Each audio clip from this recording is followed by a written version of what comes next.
Vitaly is coming back.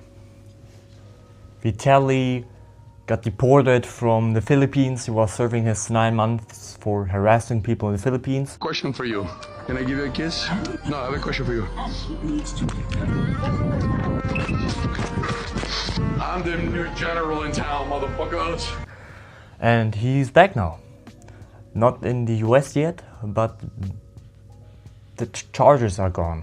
So 2 days ago, he was on the Philippines live TV, and they were announcing his deportation. You could see him right here. He's looking very changed. Long hair, long beard. And his eyes also changed a bit. I think he got into some fights because it kind of looked like scars. So I honestly think he learned his lesson. Many people will say, no, keep him for 10 years. He's a monster. I think that 9 months or even a year maximum was a fair sentence. He was not harming anyone, and they also didn't show that he helped, donated to people with the shoes and stuff. I think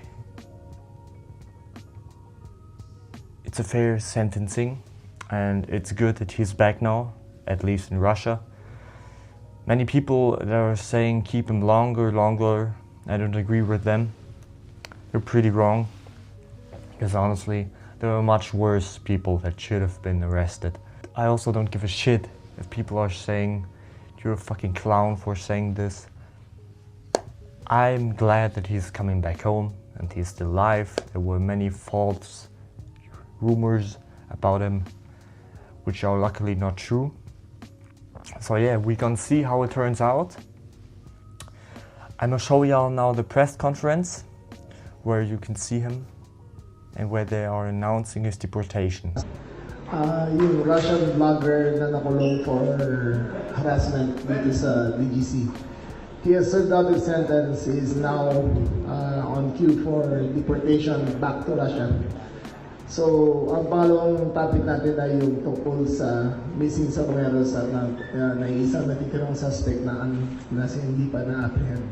So, unahin muna natin para paliwanag ang process of deportation. I turn it over to Attorney Arvin Cesar Santos ng Bureau of Immigration.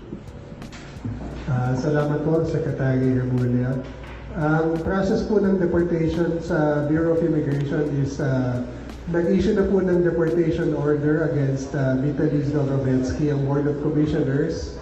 Nakalagay po doon sa ating deportation order na ang pag-deport sa kanya ay subject to clearances ng NBI at saka yung courts kung saan siya nagkaroon ng kaso. Yung mga kaso po niya sa Taguig, RTC at NTC ay na-resolve na rin and deemed served na rin po yung penalty niya doon. Kaya mga pating po ay pwede na rin po siyang i-deport soon. Nagko-coordinate na rin po kami sa pagde-deport ng lugar niya, yung bansa niya, which is Russia. Baka marahil nagtatanong kayo, si Vitaly po ay US green card holder, pero Russian citizen. So ang normal process niya na hindi yung country residence, kundi yung passport of origin. Ang passport niya po ay galing sa Russia, kaya ganun po ang processing ng deportation.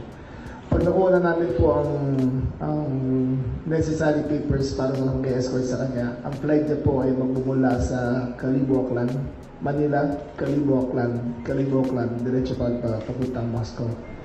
Ito po yung mga ganap sa, humigit ko muna 1 linggo na siguro, no? 1 linggo lang.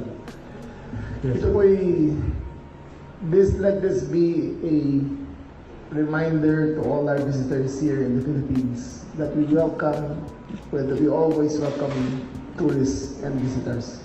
We treat them with respect, and we expect them to follow the same rules as we follow the same rules when we travel. We have no ill feelings against Vitaly. He has served his time and he has shown his remorse, and he is now a free man when he goes back to Russia. Meron ba natin yan? Wala na. So, thank you very much.